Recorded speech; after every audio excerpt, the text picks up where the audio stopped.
Reporting is also a very good opportunity to let the funders know what they got for their money. Now, state government produce an annual report every year, and that's part of our government's requirements for our program, because it's saying this is where our money went. But as importantly, we've got a minister who approves that funding every year, and we like being able to tell the minister what the minister got for the money, which includes putting up all these projects. We also want to be able to showcase your projects and your group and the efforts that you put in. It's a huge benefit to the state. You yourselves should be very aware of the benefit that volunteering provides to the environment. This state would be in a much worse place if we did not have volunteering to the scale that we do now.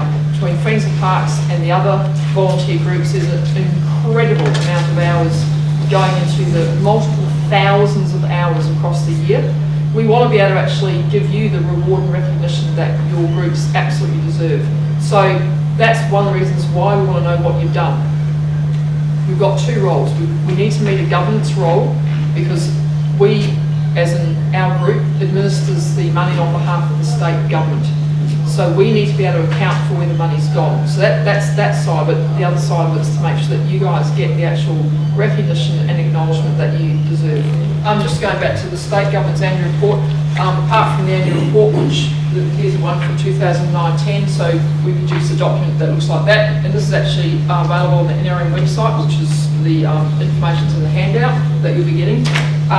As part of it, we do case studies, and there's case studies of individual projects. So we just put in, so we like getting pictures from you about what you've done, especially that shows some befores and afters, and good people shots and so on, so you can try out your photography skills. But we put all of those into an annual report each year, and that goes up to the minister. It goes on the website, and we'll promote that as much as we can.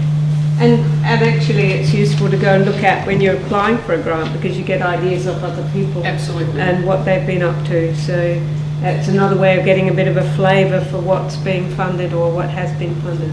Yeah.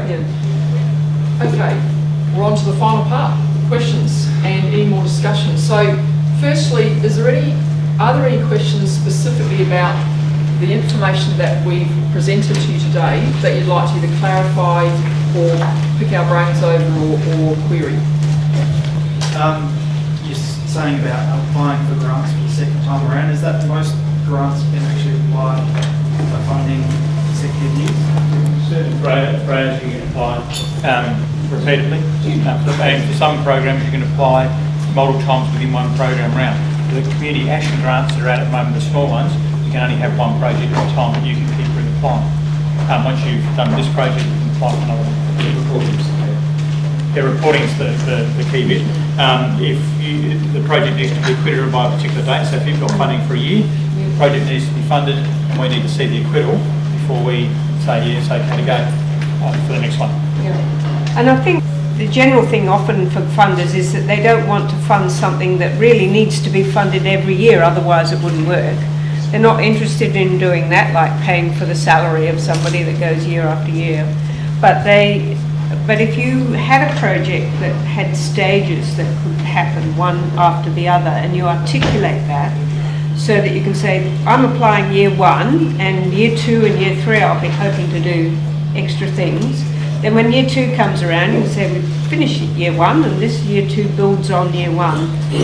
So that actually drawing the link between the ones that you've had in the previous year, in fact, increases the confidence that the funder knows that you're on a track to somewhere, and that you've successfully achieved what you said you were achieving on the way. So don't just think that you have to do everything in 1 year, particularly if you haven't got the capacity to do it, because people look at that and say, they think they're going to do that in 1 year?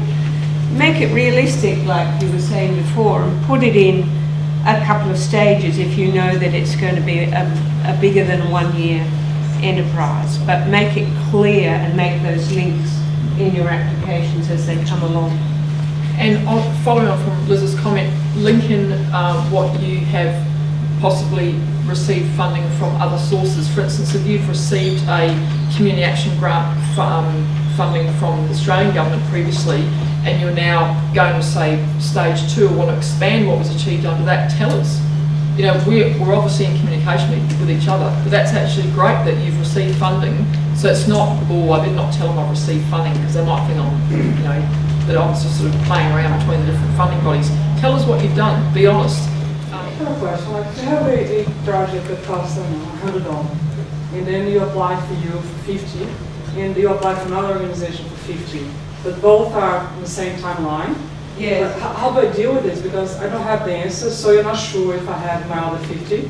Yes. But you still need to give me an answer about the same time frame. So how? If it's about just applying for 2 separate funds because they're both prepared to fund this, and you're asking to fund the whole project by each one, we'll work it out one way or another. If you get 2 grants, No, I'm asking for half and half because they have so you want different. this group to fund half of it. If, for most funding bodies, if your project you're putting out is dependent on you getting funding from somewhere else, I won't consider it. You have to have that money there before we would do it. Yeah. So if you're saying, if you give us $20,000, we'll be able to spend it on this, but what we're relying on is getting $20,000 from this other program as well.